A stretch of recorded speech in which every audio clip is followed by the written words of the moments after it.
Hello friends, Radhe Radhe. অনুমিত ব্লগে তোমাদেরকে স্বাগত। আশা করছি তোমরা ভালো আছো, সুস্থ আছো। আমি অনেক অনেক ভালো আছি। তো ফ্রেন্ডস দেখো, সকাল সকাল স্নান করে আমি রান্নাঘরে চলে এসেছি আর রান্নাও বসিয়ে দিয়েছি। কারণটা হচ্ছে মানে তাড়াতাড়ি রান্না বসাই দিচ্ছি, কারণ তোমার দাদা ভাই তাড়াতাড়ি খেতে আসে, তাড়াতাড়ি তো রান্না করতেই হবে তার কারণে। আর আমার সোনামা, দ্বিতীয় পয়েন্ট হচ্ছে আমার সোনামা এত বদমাস, মানে এত দুষ্টু, ওকে নিয়ে রান্না করাই যায় না। এতক্ষণে বসেছিল এখানে আমার রান্নাঘরে আমার সাথে, তো এত বদমাশি করছে, ওর সাথে পারছি না আমি। তো আমি বললাম মাকে, মানে আমার শাশুড়ি মাকে, যে একটু ঘুম পাড়িয়ে দাও। তো মা ঘরে নিয়ে গেছে ঘুম পাড়াতে। তো ওই ঘুমাক, তো ঝটপট আমি রান্নাটা করে নিই, কারণ ওই উঠে থাকলে পরে উঠে থাকলে এতটা দুষ্টুমি করে, ওকে নিয়ে কোনো মতেই পারা যায় না।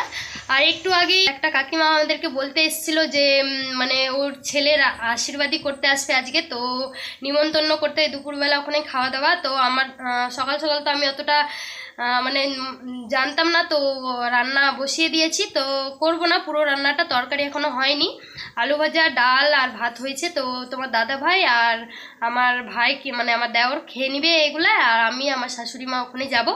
তো সবটাই তোমাদের সাথে শেয়ার করবো, কিভাবে আশীর্বাদী আমাদের, মানে কি নিয়মে আশীর্বাদী হয়। কারণ অনেক কারো তো অনেক অনেক ধরনের নিয়ম থাকে, তো আমাদের কি নিয়মে আশীর্বাদী হয় তোমাদের সাথে শেয়ার করব ওটা। তো দেখি কি কি করি, পুরো ভিডিওটা স্কিপ না করে দেখতে থাকো, আশা করছি তোমাদেরকে ভালো লাগবে, আর একটু আমার পাশে থাকো। তো চলো বন্ধুরা, ঝটপট রান্নাটা করে দিই, তারপর ওখানেও যেতে হবে। তো শুধু শুধু খেতে তো যাবো না, একটু হাতাহাতি যাবো, তো একটু এটা ওটা করে দিব তো ভালো হবে। কারণ যে কারো অনুষ্ঠানের সময় অনেকটাই কাজের চাপ থাকে, তো একটু করে দিলে ওর সুবিধা হয়। তাই জন্যে আমরাও করি, অনুষ্ঠান করলে বুঝতে পারি যে কতটা কাজের চাপ থাকে, তার কারণ আর। তো ফ্রেন্ডস দেখো, আমি রেডি হয়ে গেছি, আমার সোনামাকেও রেডি করে দিয়েছি। ওকে রেডি করতে করতে ঘুমিয়ে গেল, তো ওকে শুয়ে দিয়েছি মায়ের ঘরে, শুয়ে দিয়েছি মায়ের ঘরে। তো আমি ভাবলাম যে যখন রেডি হয়ে গেছি, তো একটু দুটো রিলস বানিয়ে নিয়ে তারপরে যাব। তো এই যে ছাদে এসেছি, দেখো দেখছি ছাদে এসে বাপরে প্রচুর রৌদ্র, কেমনি বানাবো, তো তোমাদের জন্য তো করতেই হবে। তো চলো রিলস বানিয়ে নিয়ে তারপরে তাড়াতাড়ি যাব, কারণ অনেকটাই লেট হয়ে গেছে। তো বেশি দূরে না, অবশ্যই আমাদের বাড়ির পাশে। তো তারা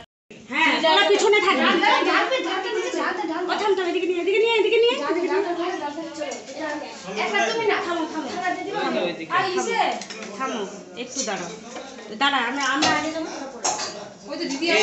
এটা কিন্তু দুটাই হলো, এই যে হয়তো তো মাকে তুমি হলো আর একটা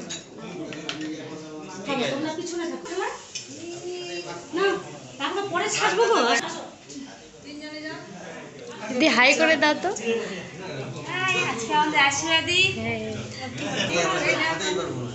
একটু বসো, সঙ্গে শুধু বসো, হ্যাঁ সঙ্গে একটু বসো। দাঁড়াও আগে ভাত নিতে ও জায়গুলো একটা খাবে। তো ফ্রেন্ডস দেখো, খাওয়া দাওয়া হচ্ছে এখন, আর ওদেরকে খাওয়া দাওয়া দিচ্ছে আর কি। এই যে দিদিরা সব নিয়ে যাচ্ছে, খাবার দিচ্ছে। তো দিদিরা ব্যস্ত আছে, কথা বলতে পারবে না এখন, তো খাওয়া দাওয়া দিচ্ছে ব্লগ।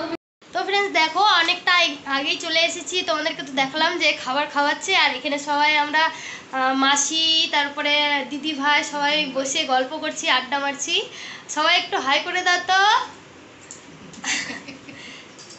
এই যে সবাই সবাই বসে নিয়ে গল্প সল্প হচ্ছে। আর দূর থেকে এসছে, তো অনেক দূর থেকে এসেছে, তো খাওয়া দাওয়া দিচ্ছে, তাই জন্যে খাওয়া দাওয়া খেয়ে নিবে, তারপরে আশীর্বাদী হবে। তো পুরোটা তো তোমাদের সাথে শেয়ার করবই, তো তোমরা স্কিপ না করে ভিডিওটা দেখতে থাকো, আশা করছি তোমাদেরকে ভিডিওটা অনেক ভালো লাগবে। আর আমরা এখানেই বসেছিলাম, ওদের খাওয়া দাওয়া হলে তারপরে আসবে, ঠাকুর আসবে না, ঠাকুর আসবে, বলা গেছে ঠাকুরকে, ঠাকুর দ্বারাই আশীর্বাদী হবে। তো তোমাদের সাথে সবটাই শেয়ার করব, তোমরা পুরোটা দেখতে থাকো। তো চলো। তো ফ্রেন্ডস দেখো, যেমনটা বলেছিলাম, আশীর্বাদীর জোগাড় শুরু হয়ে গেছে। এই যে দেখো, এখানে জোগাড় করছে এই এই যে ঠাকুরমশাই এখানে একটু দেরি করলো আসতে, তাই জন্যে দেরিতে জোগাড় হচ্ছে আর কি। এই দেখো জোগাড় করছে। আর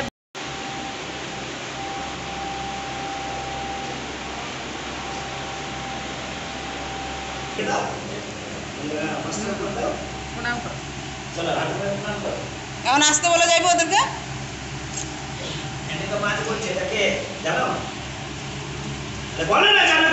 জানি না, বলো তুমি বলো। না জানি না জানি না, বলো। মৎস্য।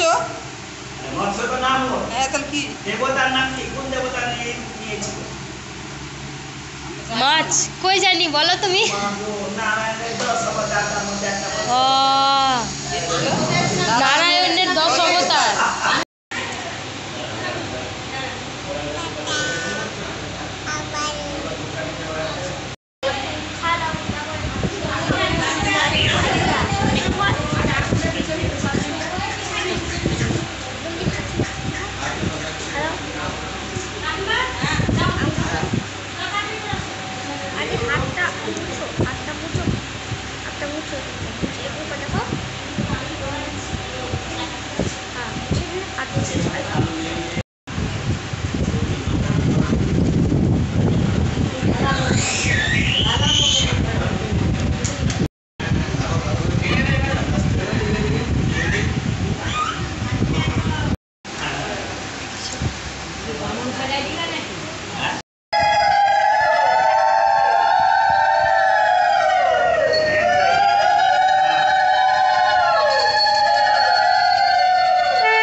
তো ফ্রেন্ডস দেখো আমি চলে এসেছি, অনেকক্ষণ থেকে ওখানে বসেছিলাম, সব হলো আশীর্বাদী, চুমানো টুমানো মানে বড় যারা ছিল সবাই আশীর্বাদ করলো। তারপরে আমি বাড়িতে আসলাম, মানে দুপুরে ঘুমিয়ে অভ্যাস তো এখন মানে লাগছে কি চোখটি বন্ধ হয়ে আসছে। আর এখন বেজে গেছে হলো 5টা, এখন ঘুমোলে পরে সন্ধ্যা লেগে যাবে। তো মানে ভাবলাম যে এখন আর ঘুমাবো না, কাপড় খুলে নিয়ে মানে বাড়ির ড্রেস পরে নিয়ে তারপরে দেখি কি করছে, একটু আরামই করব। তারপরে তো সন্ধ্যাবেলা ফের রুটি ভাজতে যেতে হবে। আর দুপুরের বলেছিলাম, হঠাৎ বলেছিল তো ভাত আমার হয়ে গেছিলো, তো অনেকটি ভাতও আছে, দেখি ওগুলা মানে রাত্রে কোনো তরকারি করলে পরে ভাতটি খাওয়া যাবে। আর যদি বলে যে ভাত খাবো না তাহলে তো রুটি ভাজতে হবে। তো চলো বন্ধুরা এই ভিডিওটা এখানে এন্ড করছি। তোমাদেরকে আশীর্বাদী ভিডিও কেমন লাগলো, ধরনের আশীর্বাদের নিয়ম হয়, তো আমাদের যেই নিয়মটা ছিল ওই নিয়মটাই তোমাদের সাথে শেয়ার করলাম। তো আশা করছি তোমাদেরকে ভালো লাগলো।